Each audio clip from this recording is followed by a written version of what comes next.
Sir, ಇವತ್ತು ರಾಜ್ಯಸಭಾ ಚುನಾವಣೆ ಇದೆ. 3 ಅಭ್ಯರ್ಥಿಗಳಿದ್ದಾರೆ ನಿಮ್ಮ ಕಡೆಯಿಂದ. JDSನಿಂದನೂ ಕೂಡ ಎಕ್ಸ್ಟ್ರಾ ಕ್ಯಾಂಡಿಡೇಟ್ ಹಾಕಿದ್ದಾರೆ. ಸೊ ಈಗಾಗಲೇ ಮತದಾನ ಪ್ರಕ್ರಿಯೆ ಕೂಡ ಶುರು ಆಗಿದೆ. BJP ಮತ್ತು ಗೆಲ್ಲಬೇಕು ಅಂತ ಹಾಕೋದಿಲ್ಲ. ಅವ್ರು ಓಟ್ ಇಲ್ಲ, 45 ಓಟ್ ಬೇಕಲ್ಲ, ಎಲ್ಲಿದೆ? ಹೌದು, ಇದೆಯಾ? ಇಲ್ಲ. ಹೆಂಗಿದೆ? ಆತ್ಮಸಾಕ್ಷಿ ಮತಗಳಿದಾವಂತಲ್ಲ ಸರ್? ಏನು ಆತ್ಮಸಾಕ್ಷಿ ಅಂತ ಮತ ಇದೆಯಾ? ಅವ್ರ ಓಟಿ ನಮಗೆ ಬರ್ತವಲ್ಲ. ಆರೋಪ ಮಾಡ್ತಿದ್ದಾರೆ ಸರ್. ಡಮತದ ವಿಚಾರವಾಗಿ ಸರ್ಕಾರ ಕಾನೂನು ಅವ್ರಿಗೆ ಬೇಕಾದಂಗೆ ಕಾನೂನು ಬರೆಸ್ಕೊಂಡು ಹಿಂದೆ ಯಾವತ್ತೂ ಕೂಡ FIR ಆಗಿರಲಿಲ್ಲ. ಮ್ಯಾಜಿಸ್ಟ್ರೇಟ್ ಮನವಿ ತಗೊಂಡು ಅವ್ರಿಗೆ ಓಟ್ ಇಲ್ಲದೆ ಹೋದ್ರು ಕೂಡ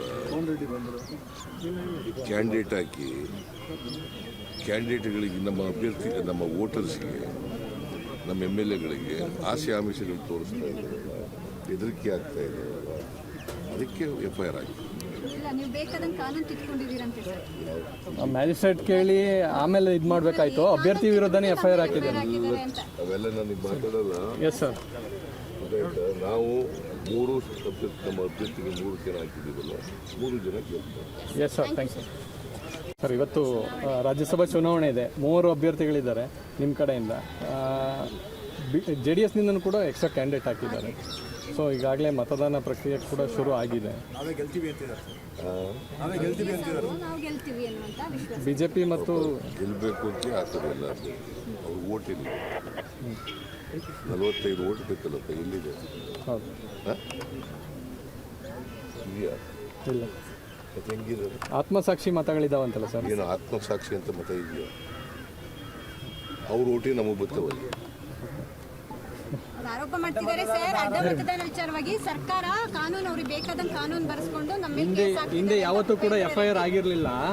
ಮ್ಯಾಜಿಸ್ಟ್ರೇಟ್ ಮನವಿ ತಗೊಂಡು ಅವ್ರಿಗೆ ಓಟ್ ಇಲ್ಲದೆ ಹೋದ್ರು ಕೂಡ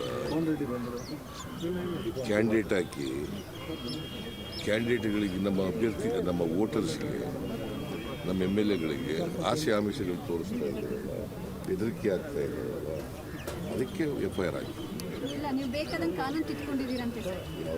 ಮ್ಯಾಜಿಸ್ಟ್ರೇಟ್ ಕೇಳಿ ಆಮೇಲೆ ಇದು ಮಾಡಬೇಕಾಯ್ತು. ಅಭ್ಯರ್ಥಿ ವಿರುದ್ಧನೇ FIR ಹಾಕಿದ್ದಾರೆ. ಅವೆಲ್ಲ ನನಗೆ ಮಾತಾಡಲ್ಲ. Yes sir.